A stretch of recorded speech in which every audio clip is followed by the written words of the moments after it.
And everyone was like, yo, Doug, that's a great shirt. And he always, his line, that whole party, I'll never forget it. His line was like, oh, I've always been a t-shirt guy. Yeah, it's great. I've always been a t-shirt guy. Oh, yes. Oh, God, yes. Welcome back to Is It Still Good? This is the show where we come back from college. We go to a bar that's extremely disappointing. We leave our rose-colored glasses at the bar. We call the next day and no one has found them, so we have no choice but to look upon our past without those rose-colored glasses, with naked, bald eyes, and try to evaluate if things we used to like are still good. You're here with two grown-up film students who hate growing up. I'm Bear Kennedy. I'm in Chicago, and joining me today, Andrew Carter in Los Angeles. Let me take that again because Zoe was putting something in the trash. Andrew Carter in Los Angeles, California. And this is the first ever possibly drunk episode of Is It Still Good? And the reason for that is because we are discussing Blackout Wednesday, which is the Wednesday before Thanksgiving, where everyone goes to the bars and reunites with friends and gets really drunk and all that stuff. And we figured, since if anybody's doing it this year, it's going to be from home, we might as well add that to the Thanksgiving themed month.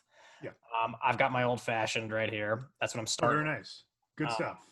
Yeah, I actually learned how to make one from Mr. Nicholas Call. From our music panel. From our music panel, yeah. He's made them for me. He does a great job. He really does. I'm a Manhattan household. That's what I've got. What's the difference between a Manhattan and an old fashioned? Old fashioned's got simple syrup. Right. It's got simple syrup, Angostura bitters or orange bitters, I guess. Orange rind.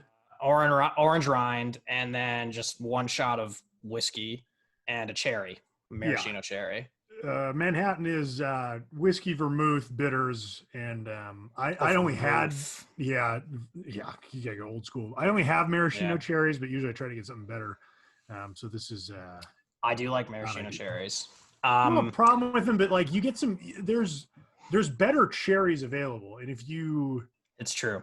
Make a small investment, or you go to like a nice cocktail bar and they give you like a very good cherry.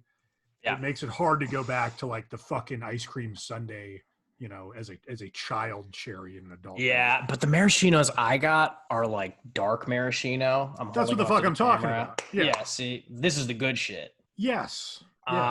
This is the good shit. It's not those like blood red Shirley Temple cherries. That is what I have. That is what you have. Sad. Yeah, no good. So what we're going to do on this episode is talk about Blackout Wednesday, maybe share some memories if we have them, talk about the history, the origin of it, if there even is an origin. In my research, I didn't really necessarily find an origin. It's just always kind of been something people do. But we're going to do that while we take some drinks. And hang on. I didn't... Sorry. Someone in the house just farted really loudly, and it wasn't me. And I think she's worried that it got picked up on camera, on the microphone. Well, at least we would never call that out. Yeah, maybe it was Bill though. You never know. Perhaps it was a dog. Well, I just heard this little low rumbling, and I kind of glance up, and Zoe's over there looking at me like, huh? That is it's incredible. Well, that's where she went wrong. What you want to do is not make that face. Like you want to hide it. Yeah, just act completely oblivious, or start blaming it on something else. Like, oh my God, I can't believe the fire. Or you blame it on another person. One of the hardest I've ever laughed in my life was when I first watched the interview with Marlon Brando and Larry King, and right before a commercial break, Larry King. Well, it was told to me that Larry King farts really loud, and the mic picks it up. And it's really loud and a low rumble, and it's like his old school mic, like the omnidirectional mic he has on the desk. Oh yeah, but it was at Brando's home. It was at the time it was the only interview that Larry had done out of the studio, because Brando wouldn't come to him. Brando was like, I don't want to. You come to me. And so Larry went to him, and he. Oh, thank you, Larry. Yes, Larry has cut you off. And so Larry went to him, and right before a commercial break, you hear this like, and Brando looks right at Larry, and Larry goes, "Oh, the chair's moving," which is amazing. But upon rewatching that, I feel like it might have been Brando that farted, because I've read some things about how Brando used to like torture his friends with his farts, and like, well, was this in the Cloris Leachman in a car while he farted and like wouldn't let her out? Like, that's it's amazing. crazy. And she probably thought it was funny because Cloris Leachman was not someone Nuts. to turn down a joke. Was this interview in the fat Brando days? Was this like 90s Brando? This was 94. This was like morbidly obese Brando. And like, he belittled Larry King the whole interview. He fed him dog cookies, like to give to Brando's dog, Tim, the Mastiff that came in. Halfway through the interview, he goes, Tim, come here, over here, right here. And Larry's just like, "Oh, look at this. What are we doing here?" And he's like, "Here, feed Tim." He's like giving him cookies. Dude, I was obsessed with this in college. I'm surprised I never talked to you about it. I've never seen this interview. It is the greatest interview, maybe of all time, in my opinion. Someone needs to make a movie about that interview. Like an oral history of like this event. No, a dramatization of like the day like leading up Nixon. to it. Yeah, like Frost Nixon, but for exactly Brando King. Yeah, exactly. That you heard it here first. Someone's got to do it, whether it's me and Khalil or someone. Well, anyway, I think you got to wait till King takes the last train for the coast. I don't think you can do it while he's vertical. Beautiful way to put it. So anyways, guys, Blackout Wednesday, it has many different names. It's also known as Black Wednesday, Drinksgiving, which is probably my least favorite, Thanksgiving Eve, Wacky Wednesday, which is just hilarious. Yeah. That's great. Whiskey Wednesday, fucking Awkward Wednesday, what the hell? And this might be my personal favorite, Big Wednesday. Big Wednesday is actually really good. Big Wednesday is amazing. Yeah, but it's more colloquially known as Blackout Wednesday. It is the night before the Thanksgiving holiday. It is associated with binge drinking, since very few people actually work on Thanksgiving. Most university students are home to celebrate with their old friends. High schoolers will try and get into bars, and usually they fucking can. The name refers to, of course, blacking out, memory loss. And by the way, Bear, you can attest to this. One thing on the Wikipedia page, and I'm reading this directly quoted. In the suburbs of Chicago in particular, Blackout Wednesday is sometimes a more popular partying night than New Year's Eve or St. Patrick's Day. Can you attest to that?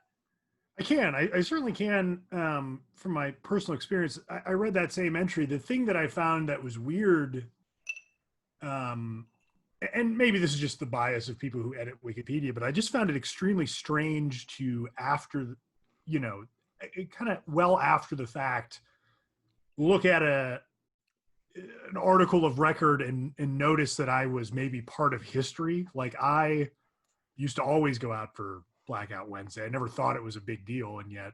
Did you ever call it anything? Because I never Blackout called it Wednesday.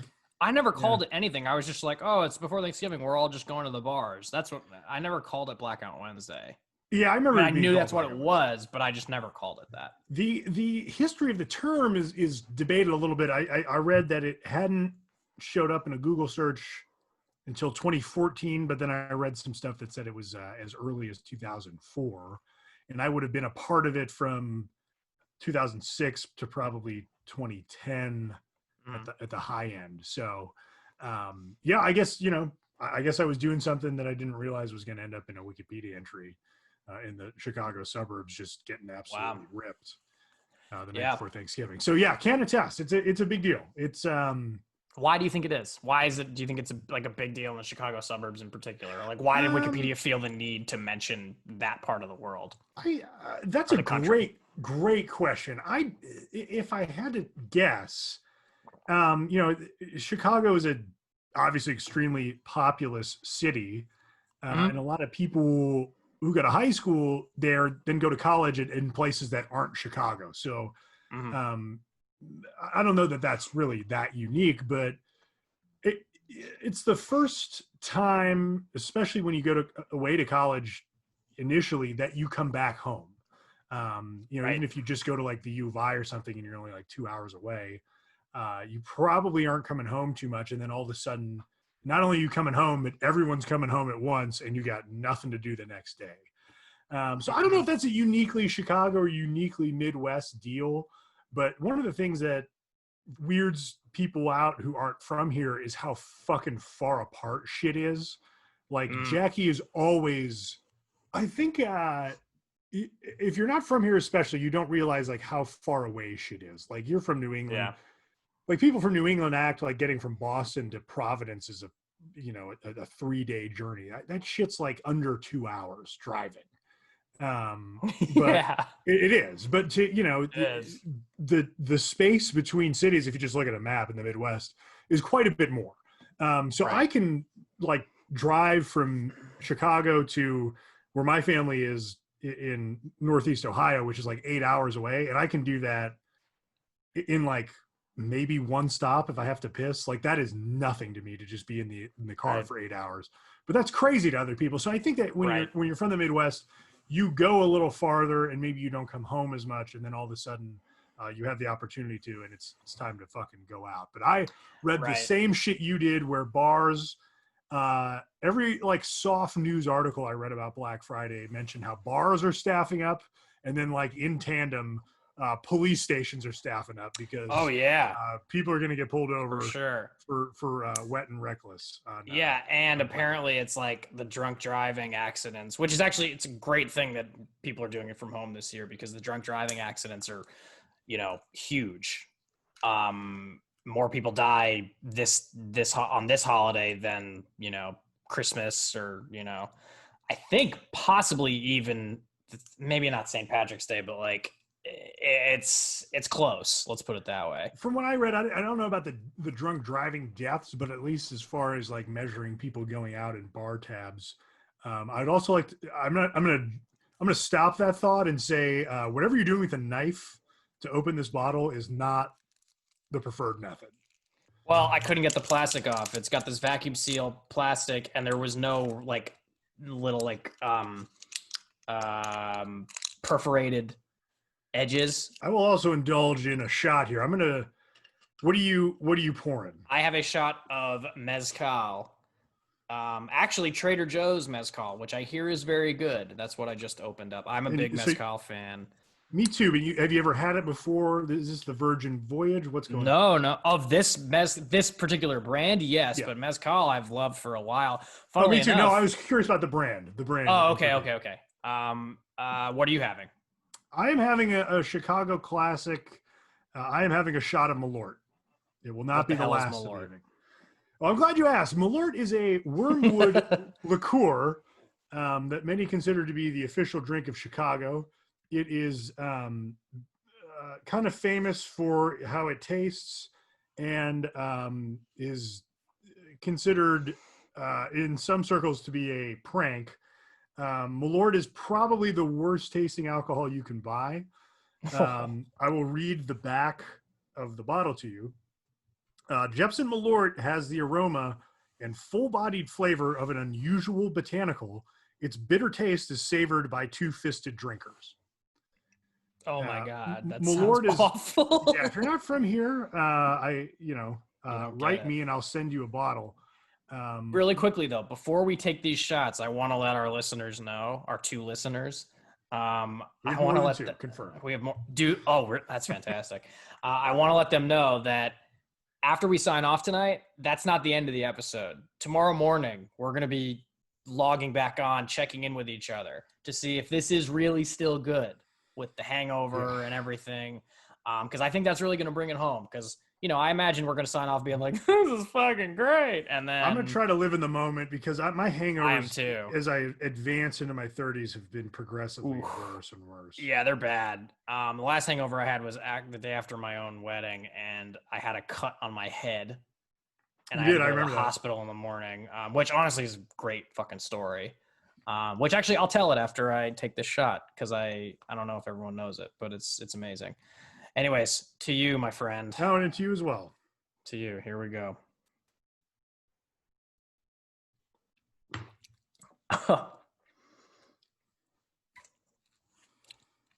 Okay. All right. It goes down pretty smooth. unfortunately for me, I've gone through the looking glass of hating Malort to loving it, and I know if anyone has had it before, you're gonna think I'm super weird, but I legitimately enjoy it. Okay. So I've got a bottle of Malort, and I've got a bottle of Dr. McGillicuddy's menthol mint. I figured in honor. What the hell is that? Also good. I'll get into this one later, but I wanted to have two things that were, for me, indicative of my experience coming back from college for Blackout Wednesday.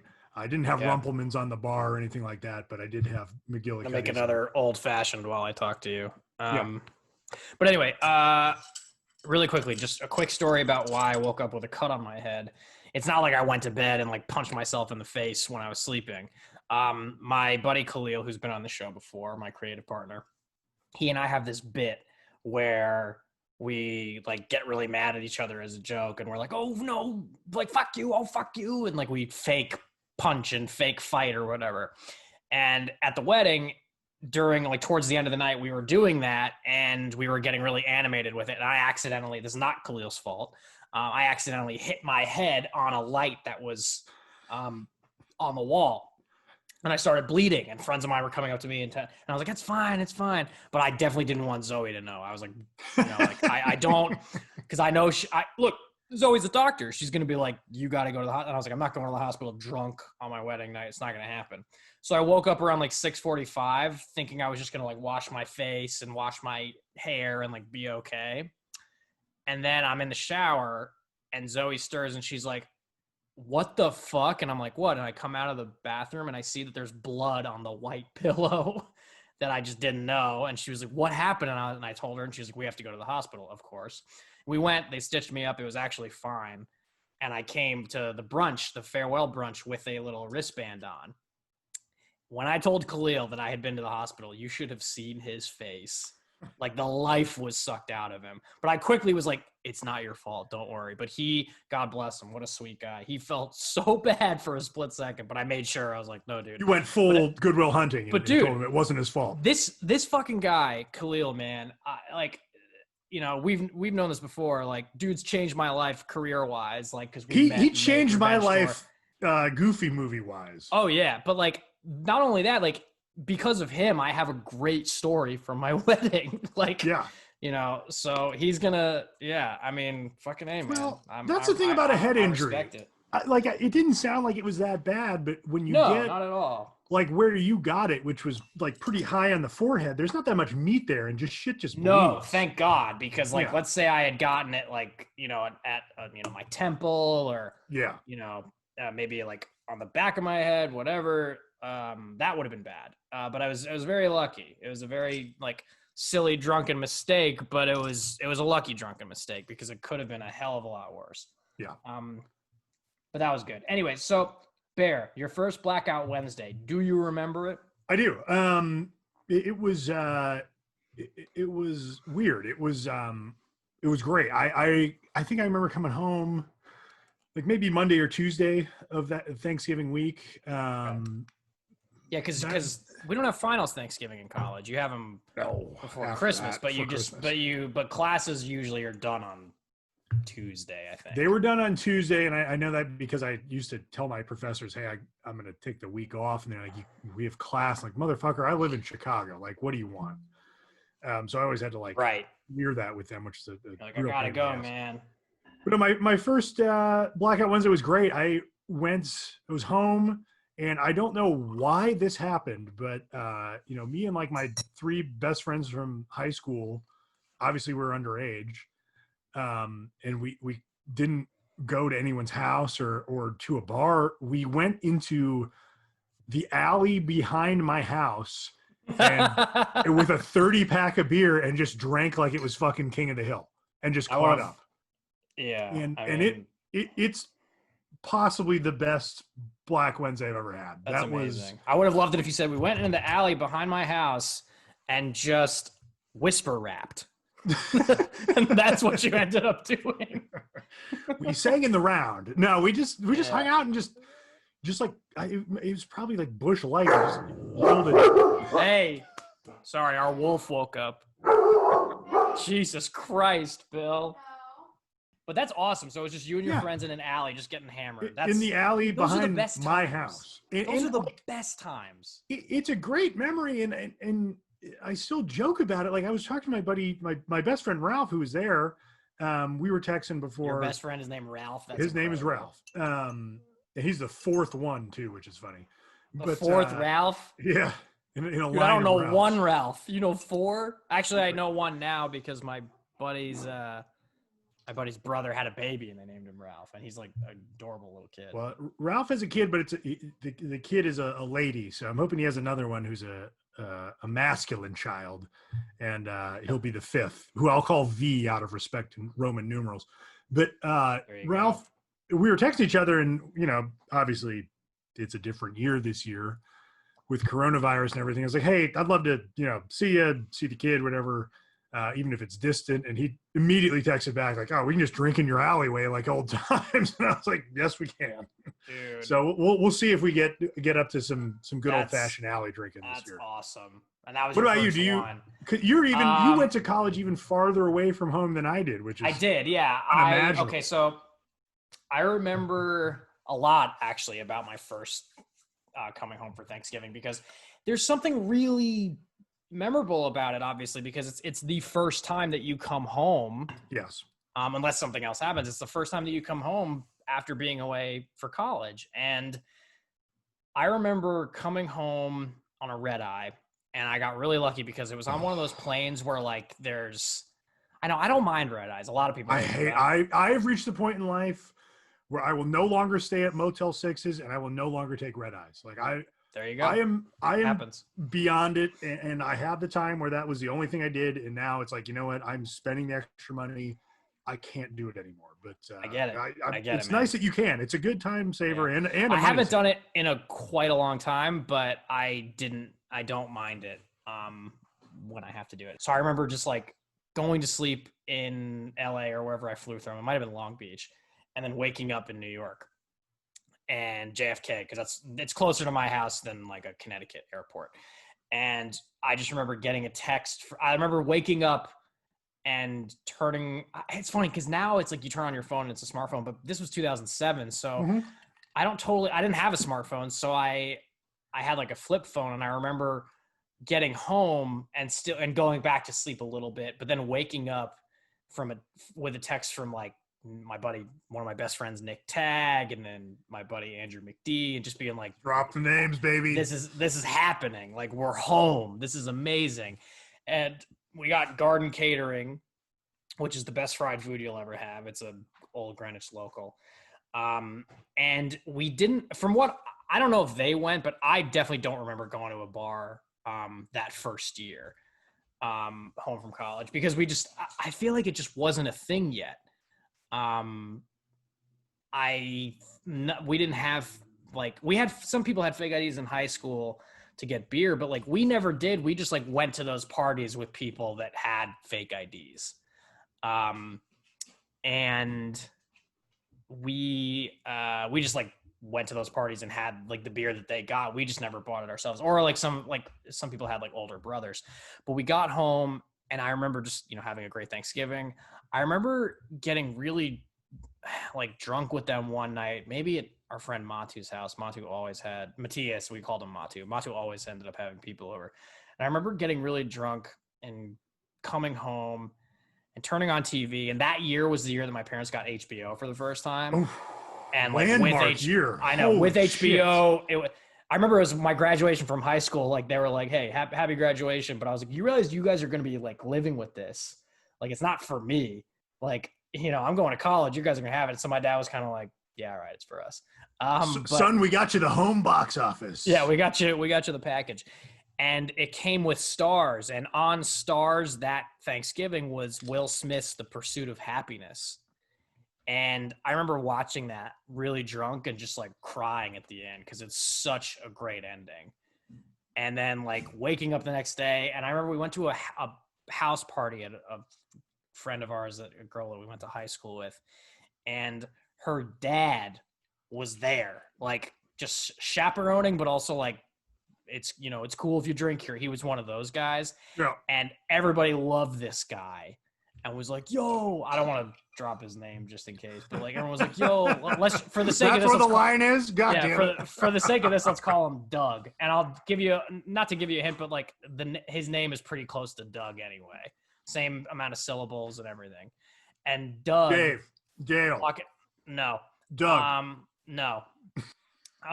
So Doug's walking around the party, just saying hi to people, having like a Coors Light with us. And he's wearing a t-shirt with like some like Calvin and Hobbes style graphic of like a guy lighting a fart. And everyone was like, yo, Doug, that's a great shirt. And his line, that whole party, I'll never forget it. His line was like, oh, I've always been a t-shirt guy. Yeah, it's great. I've always been a t-shirt guy. I swear to God, I heard this guy say it 14 different times to like groups of 5 different people. So he eventually said it to the whole party. And I remember I made a slideshow of like all of our friends from high school. And I can't even remember if I showed it at this party. I feel like that was the plan, but maybe Did you make it on Final Cut or something? Like, what was the production on iMovie. quality? I made it on iMovie. And it was just old like Facebook pictures and just put it to music or something. Wait a second. Did you use Good Riddance? No, I didn't. I use good music. I used music from the Shins. I used music from the Section Quartet, which is like this is the most 2007 episode we've ever done. Holy fuck. 2007. No, I love Good Riddance. It's just that song. It is a great song, but yes, that song is like to every graduation ever. But I did I can't remember. I know I used the Shins in the Section Quartet, but I can't remember if I played it at that party. I feel like we didn't because I think I would have remembered if we had. But I remember I made this slideshow and was like, yo, I'm coming home. We got to show this or something.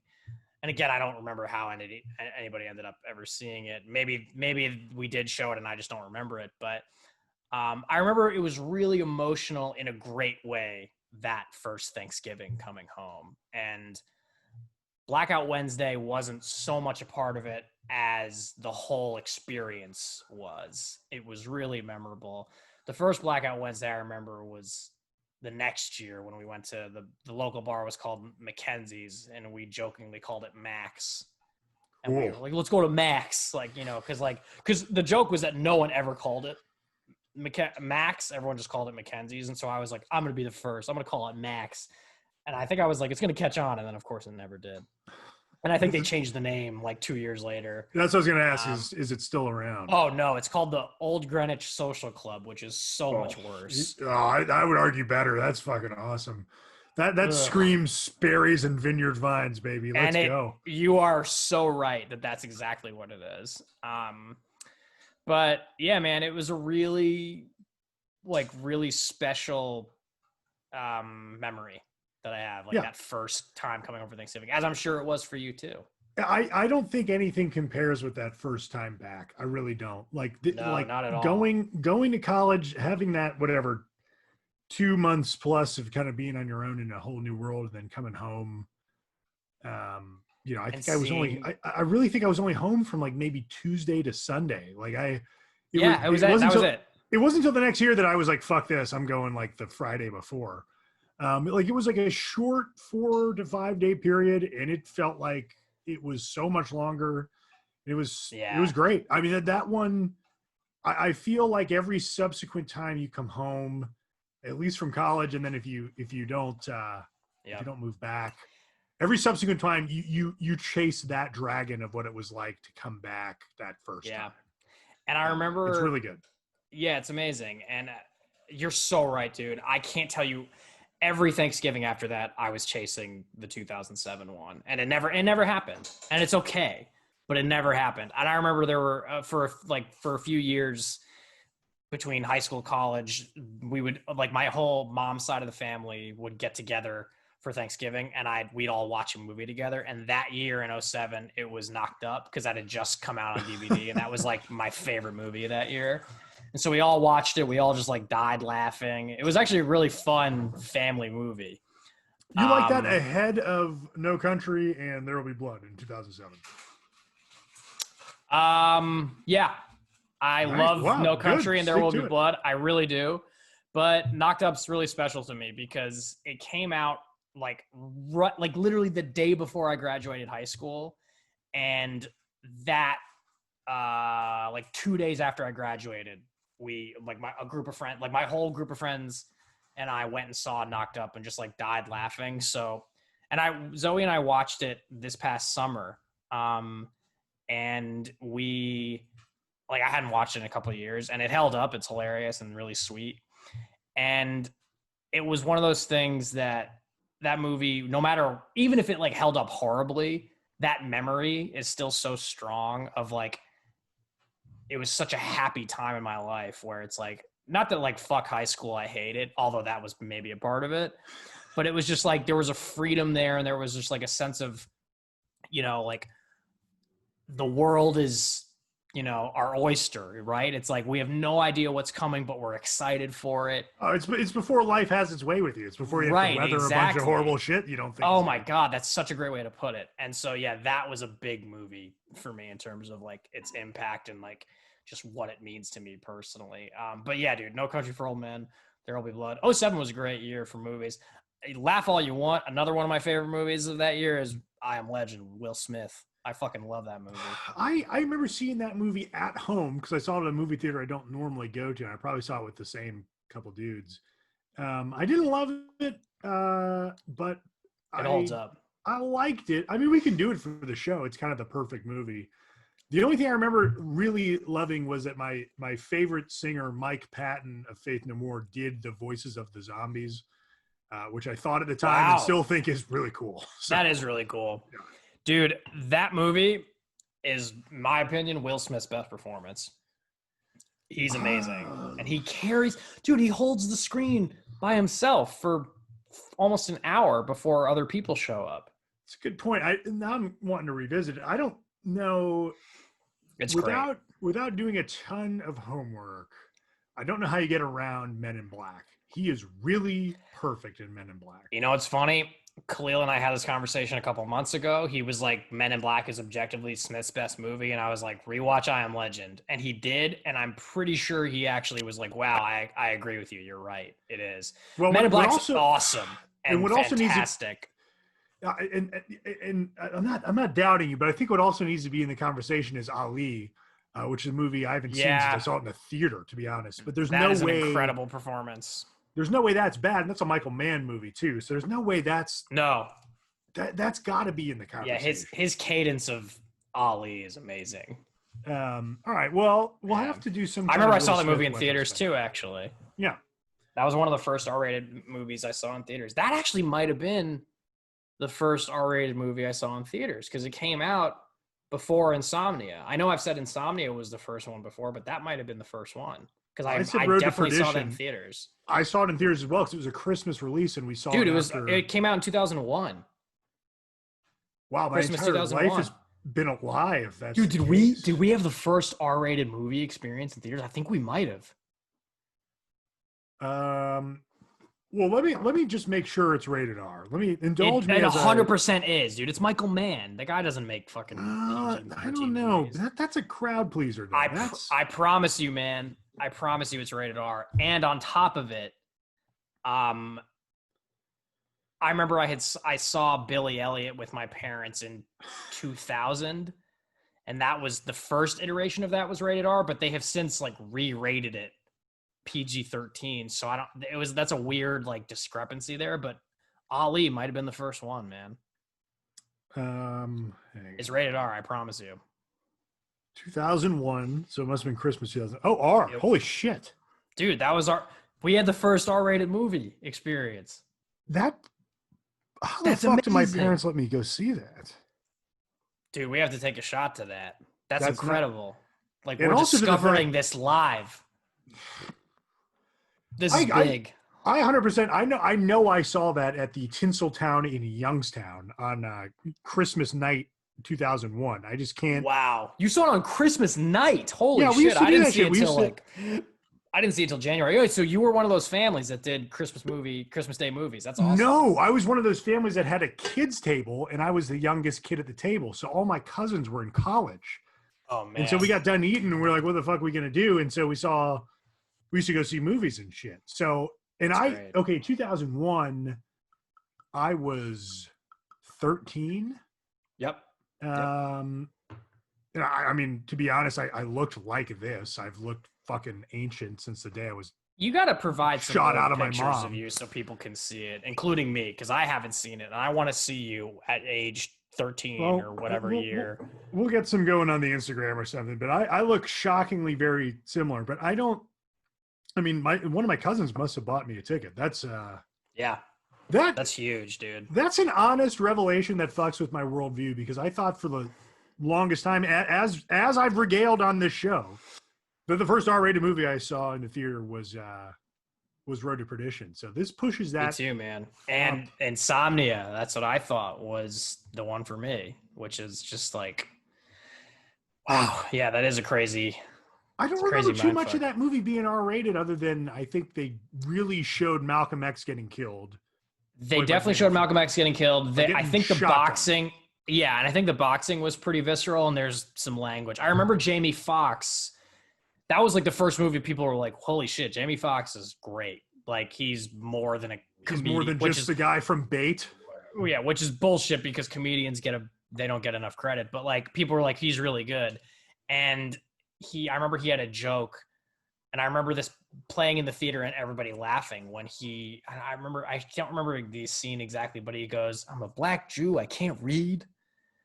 And everybody was like cracking up. And I remember like that. I feel like that's kind of an edgy. I don't think that would be like a PG-13 joke, even though there's no like profanity in it. That doesn't sound to me like a PG-13 movie. I see what you're saying. But obviously there's other reasons it's rated R, but like that, the fact that made it, it's like, okay, yeah, this is an R-rated movie. All right, we're gonna have to add that movie to our list. Yeah, because it'll be 20 years old next year. And because I like I said, I know when and where I saw it. I just have very little memory of the film, other than I remember liking it. Me too. I saw it at the Majestic in Stamford, Connecticut, and I have probably not seen it since. I guarantee I haven't seen it since. No subsequent viewings. There's no never way. Owned it on DVD. Never this revisited. Is amazing. And I love Michael Mann. Yeah. Oh yeah, Heat. Come on, forget it. Heat. The Collateral might be my favorite. Collateral is a very, very special movie to me. But I am notorious for putting on Heat when I'm way too drunk to stay awake for the whole thing, and making whoever's with me watch it. Dude, Heat's amazing. I remember. Yes. Funny. Another funny story about Thanksgiving 2007. Well, let's take this shot. Oh yeah, let's do it. Okay, what do you got this time? To Ali. Do you have the same thing? I've got this. I'm still on the Malort. I'll switch. The bad thing about McGillicuddy's is it is minty, so you got to do it later. I got the mezcal too. We'll to Ali, our first R-rated movie. Oh boy. Okay. Funny story about Thanksgiving 2007 involving Collateral. So my buddy Adam, who you've met, my old roommate Adam, he had rented Collateral from the library at Chapman, and just was, because he's a cinephile. He just sees everything. And not only that, he sees, we don't know what that's like, but he sees everything, and he sees multiple times, just like obsessively watches movies. And he had rented Collateral like recently before Thanksgiving, and we were watching it, and we both just at the same time started laughing at how crazy Tom Cruise is in that movie. Oh, you got to adapt, I Ching, all that shit. Yeah, he throws out a lot of weird lines. It's awesome. the best one is, in my opinion at least, my favorite is when he's propositioning Max, and he's saying like, "Look, I got a couple stops to make. I got at 6 a.m. at LAX. Like, what do you say you're my guy for the night?" And he's like, "I don't know, man." And he just goes, "Yeah, you do. Yeah, you do." and just the way he says it and the way he's looking at him, we thought that was so funny in the moment. And like, that might have been the moment when we realized like, oh man, this is my guy right here. Well, because we both laughed and we looked at each other like, oh shit, he thinks it's funny too. I love that. I have an interesting read on that line. That is pure Scientology. That's pure. he's not acting in that moment. No. Scientologists believe that they can make people do things by the sheer power of their persuasion. So that, to me, I know exactly what line you're talking about. He is not acting. That is Tom Cruise just You're probably doing right. Scientology in a rare moment where he's unguarded on screen. It's amazing. And yeah, that's a hilarious. I've never thought of how funny that is, but you're it's absolutely right after when he takes out the money and he goes, well, look, make it 600. And he just kind of like holds it like a deck of cards. Yeah. Yeah. You're like, how the fuck did you do that? But there's so many great Tom Cruise isms in that movie. Oh. There's that. And then there's the first time when Max is like, I think he's dead. And he's like, good guess. and then he goes, you killed him. And he goes, no, I shot him. Bullets in the fall killed him. Which is another great one. But then my favorite after Yeah, You Do is when after he says bullets in the fall killed him, and Jamie Foxx is like, and he looks like he's about to go run. Tom Cruise pulls his gun on him and he goes, red light, Max. Which is just incredible. So the reason I bring that up is because when I was flying home for Thanksgiving at LAX, I was like eating at a Chili's or something and I was bored. So I take out my phone and I just start texting Adam collateral quotes. I texted him just red light, Max. And he just responds with, yeah, you do. Yeah, you do. And we just were going for like an hour of just nonstop Tom Cruise collateral. That's perfect. Oh man, it was amazing. Good movie. It's great movie. Another one I could revisit, even though I kind of know my opinion on it, because I feel like that one should be more in the conversation of great movies from the last 20 years. That's a really should good be. one. Yes, I agree. It should be. This is why I fucking Blackout Wednesday, bro. It's so good. You just like reminisce. I do feel like we've accidentally completely recreated the atmosphere of Black Wednesday just between the two of us, which is kind of nice. We have. It's amazing. I will tell you, I had after the alley drinking experience, I had a couple of years where, for some reason, one of the kids in my class would host like a Black Wednesday party in his parents' basement, and it was fucking huge. And I took my cousin to this, who like didn't even go to high school with me. This kid had a fucking a full batting cage in his basement. Like this. Wow. His parents were unbelievably well off. And so I spent a couple years going to like that basement party, which was just a really weird, borderline bad time that I would always get super drunk at. Nothing wrong with that. Yeah, but it was a lot of fun. Right. And I think I don't remember the last time I went, but I do remember the last time I went out to like a bar on Black Wednesday, which I can tell you about. But what about you? When did you kind of cut it off? Do you remember, or did it just kind of fade, or what? Or were you going to go this year and just COVID fucked you over? Like, what's the deal? No, we weren't going to go this year because I just feel like it wouldn't. I'm trying to think, like, if COVID didn't happen, what would we have done? We probably would have gone home to Connecticut. But yeah, the last time, I think it was 2015. I'm not sure if it was 2016, which is the year I met Zoe. Zoe and I, we just celebrated 4 years together. Our first date was November 20th, 2016. And Mazel tov, baby. Thanks, man. And I feel like I remember seeing my friends that break for sure, but I don't remember going to any bars because I feel like I was like, I'm good. You know, like I'm good. Like I met I didn't realize it at the time, but I think subconsciously I did. I was like, I met my person. I'm good. Like, I don't need to go to any fucking bar and talk to people. And I was just very content that year. So I didn't go. But 2015, I was going through a really shitty breakup. And I remember going and being like, who's here? Like, you know, well, did you ever hook up with someone on Black Wednesday? And I know Zoe's in the room. So if you need to code your response. No, it's fine. We don't care about that. It's fine. Did I ever hook up with someone on Black Wednesday? I don't think so. I don't know. It's like, I'm not sitting here being like, oh, I'm glad I didn't because here's why. It's just like, no, I don't think I did. I don't think so. What about you? Did you ever? No, I wish. That would have been awesome. But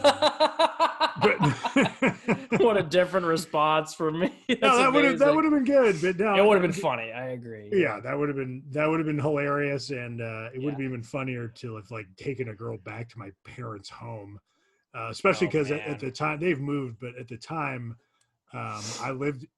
My room was in the attic. I had like in Home Alone, like I had like the attic as my room. The attic room, like fucking Kevin McAllister. Man, yeah, that's a great pad. That's a great pad, man. That's a bachelor. It was a good pad. It was definitely my kingdom of masturbation. But it would have been nice to bring a lady back to the attic and had a good time, but it never. Do you still masturbate now that you're in like a Do I still masturbate? Is that a real fucking question? Are you kidding me? It's a joke. Don't worry. Yeah. Okay. I remember asking one of my friends about that like years ago when we were holster in relationships at the time, and I was like, "Do you still masturbate?"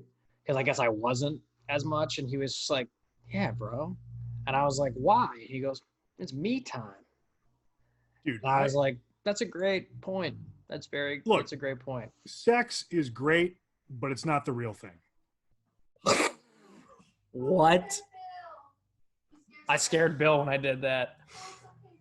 That's incredible. You have to explain that. It's fine. It's good to have sex, but it's not the real deal. You know the real deal. Jesus Christ. Can I tell Zoe what you said? You can tell anyone you want. You know it's true. Bear just goes, we were talking about masturbation. Bear goes, look, sex is great, but it's not the real thing. Zoe found that funny, so she gets it. Oh my God. It's fine, but you know when it's time to really lock it in, you know who you're going to. When it's time to lock it in. Oh my God. That's incredible. That's one of the funniest. That might be the funniest thing you've ever said. Yeah, that's amazing. Oh boy. All right, dude. Hey, look, I think this is the point of the conversation where I have to shotgun this. Do you have a beer to shotgun, or are you I have a beer. I didn't want to shotgun it. Dude, we have to shotgun. Wow, that is a strong. I know move. It's a big ask. Big ask, but I'm getting a little drunk. I cannot overstate my desire not to, but I will do it. I need to get. Whoa, you will.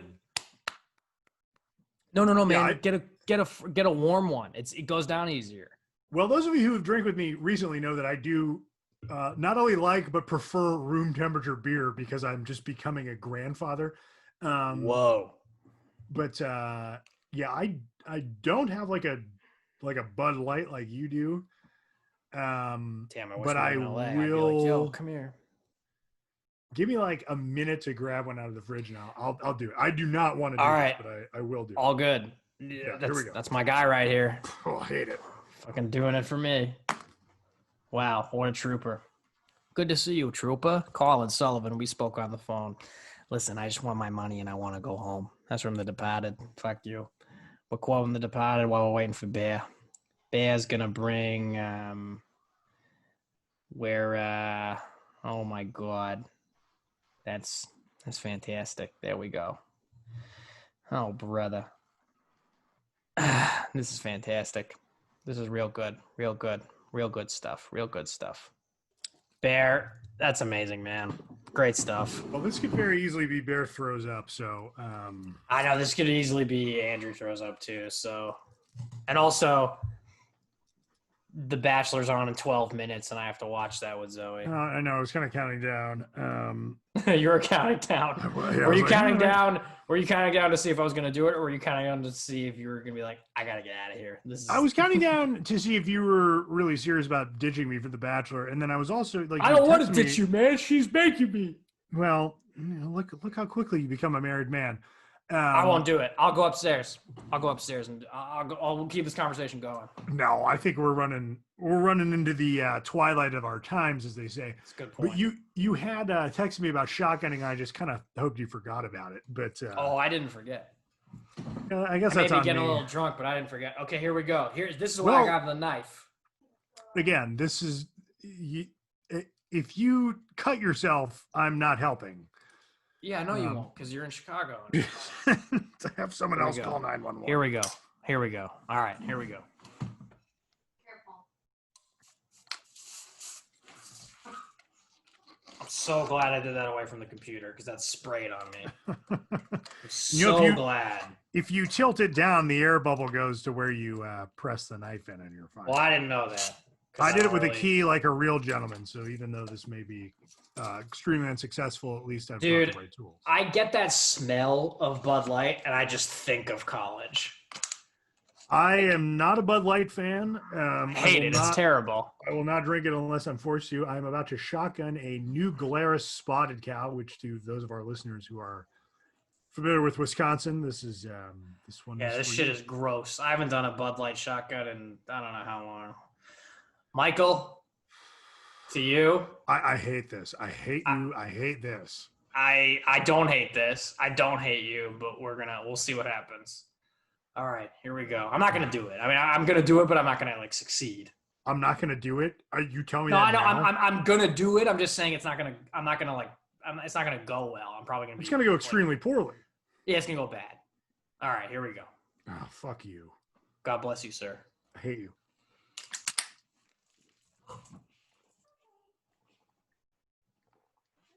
Yeah. Oh, Bill.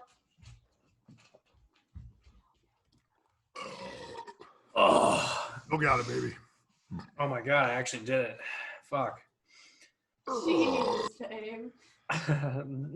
One of the things you think about when you look back at the somewhat simpler times is like, right. That first Thanksgiving back and a couple of subsequent ones in college, coming home, hanging out, catching up with people. It's a great time. It really is. You really don't have the perspective that that's not going to be every Thanksgiving. You really think that, oh my God, this is what life is, and it's good. And I specifically remember the last time I went out to like the one bar in my town, Belamine's, which is no longer a place. It was like razed to the ground a couple of years ago. I remember going out, being there, having an amazing time, drinking a shitload, just in like the worst bar imaginable. And I remember seeing two guys I'd played football with that were like I think they were 1 year ahead of me. And they were both two guys I fucking hated. And really hated these guys. They were not nice dudes. They always treated me like shit. I was a year younger than them. And at the bar, they were very nice. They were happy to see me. It was all good. But I noticed that they were the only two guys from that class a year ahead of me who were at that bar. And I looked around and I knew some dudes who were a year behind me, and there was a bunch of them there, and it was good to see them. But I remember thinking to myself specifically, oh, this is the last year I can do this. This is the last time that it's going to be okay for me to be here, because if I keep coming, I'm going to be these two guys who I'm talking to now.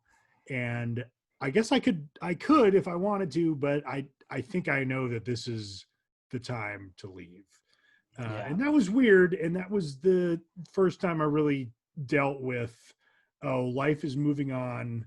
And the more I hold on to these old feelings and these old relationships, the more pathetic I'm going to seem, and honestly the worse life is going to be for me. And so that ended up being like the last time I was at the bar on Black Wednesday. And I know, man, I'm happy I got out when I knew I could. I don't think anyone wants to be fucking Wooderson from Dazed and Confused. I was just going to bring up Wooderson. Yeah. But I'm glad I recognize that. But he's happy. He's like fine. Look, the two guys I was talking to were very okay with it, but I think right. I think that's heavy, man. That's I think as an real. audience, you watch that. I think you watch that movie and you see Wooderson and he's pathetic, and he doesn't get it, and the people he's hanging out with, they don't see him that way either, and it's kind of nice that they don't. It's just like, hey, we're going to Aerosmith. You're like, right. I know that guy. I could have been that guy. Yeah, I know that guy, but I'm not that guy. And I pulled the emergency exit on the plane and slid down the ramp before I became that guy. And I'm fine with that, because the alternative was I become that guy. And so I don't know. I haven't been out on Black Wednesday in a long time. I think that time was either 2010 or 11, and possibly even before that, but it's just not something I do anymore. And I do miss it, but the time has passed. It would be very strange for me to try to go back and meet up with any of those people again who are outside of my circle now. So at a certain point, you just have to let that dragon go.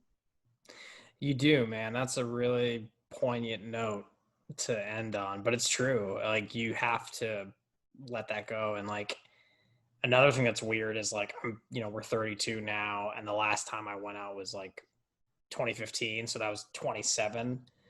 And like, it's amazing to feel like, wow, that's so young. We were so young. Oh my God. But like, in the context of what Black Wednesday is, that's kind of old.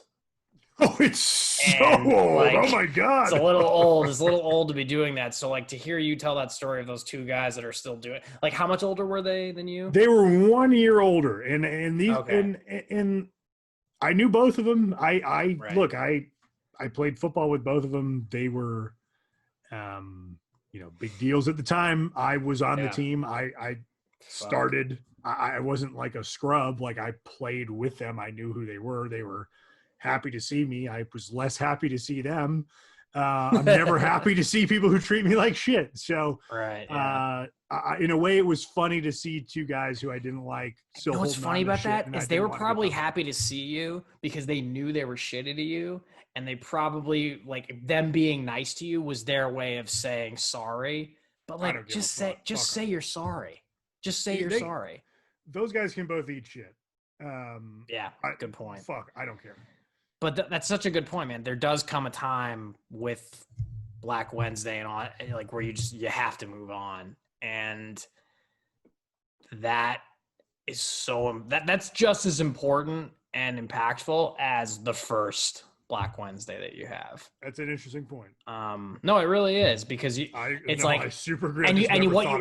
What you don't know is, like, when you first come home that first time, like, this is, you think this is going to be Thanksgiving forever. And then of course it's not.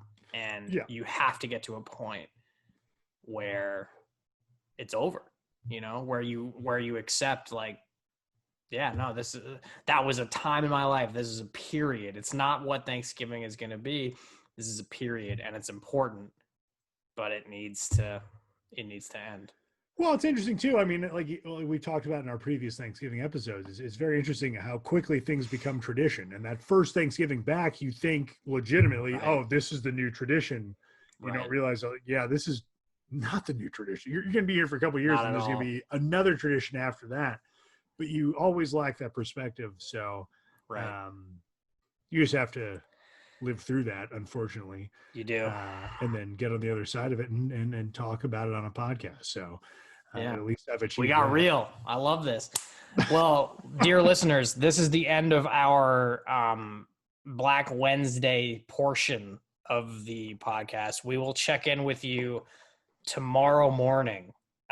Whether we're nursing hangovers or not, it remains to be seen.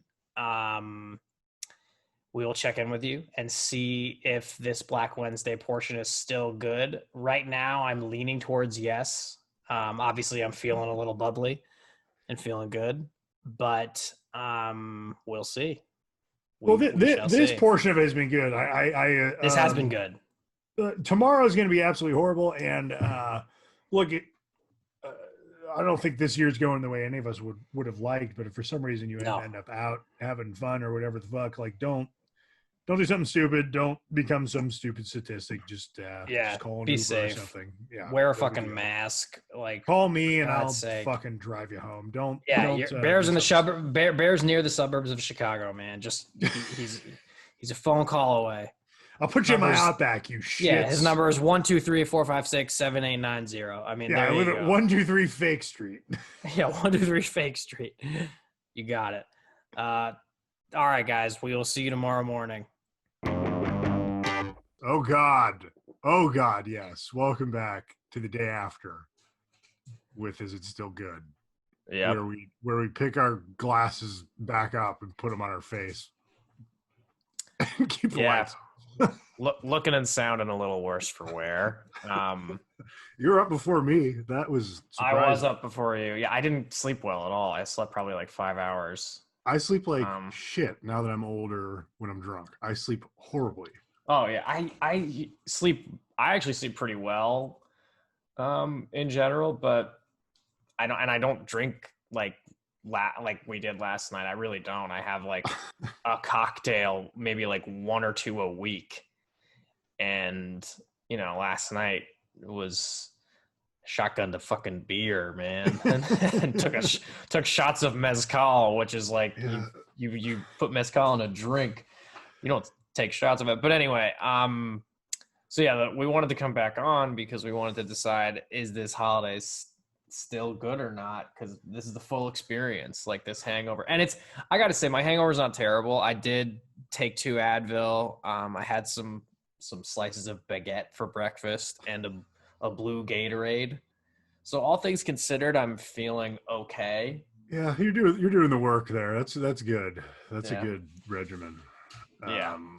I'm just drinking water. I haven't taken Alka-Seltzer or anything. This wasn't as bad as I thought it was going to be. But it's not great. But I usually not only sleep bad, but get the awakes really bad. Like just wide awake and like super hot. And I didn't wide get awake, hot. Bad. Your heart's pounding. Yeah, and you wake up. That's so bad, dude. You just feel guilty. Like, yeah, we didn't even do anything, but you just wake up. You're like, I did something terrible. Yeah, the guilties is such a funny thing that definitely. That's all I feel today is just guilt because it's just like you're just gonna waste the day, or you don't want to, but that's it, man. That's what a hangover is. It's guilt. No one talks about it, but that's what it is. No, I always feel it, but I never put a word to it. That's funny. It's guilt. My verdict is that it was a fun experiment episode. I'm glad we did it, and it was fun having some drinks with you and reminiscing. But I think that you can reminisce without getting hammered, and I think that how you ended it last night with your conversation, which goes to show we weren't like super wasted. It wasn't blacking out. I was just drunk. Yeah, we were just a little drunk, and like that was definitely not the plan. The plan was never to black out. But one thing I like about what you said is that you have to let that dragon go at some point, and that's why I in my opinion, I'm gonna say that no, it's not still good, because you do have to let that go, and like you don't want to be you don't want to be Wooderson from Dazed and Confused. And like, I think getting together with friends, like my bachelor party last year, I definitely tied one on, and that was fun, and I didn't feel super terrible then. Thanks for the invite. But I did invite you. Did you really? Wait. I 100% invited you, but you were it was like 2 weeks before the wedding, and you were like, thanks, but I can't.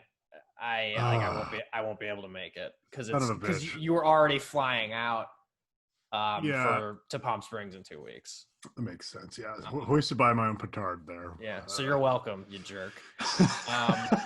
But that's my verdict, is that no, it's not still good, but it was a fun experiment, and I enjoyed the drinks with you. And like, we'll have more of those moments where we like tie one on or whatever. But like, I just think like what you said really stuck with me about how like you get to a point where you're like, okay, who do I want to be? Yeah. And I don't want to be that guy. So yeah, it's not still good. It was a fun time, but all in all, I'm like, nah, I'm good. I don't know, man. I kind of like it still.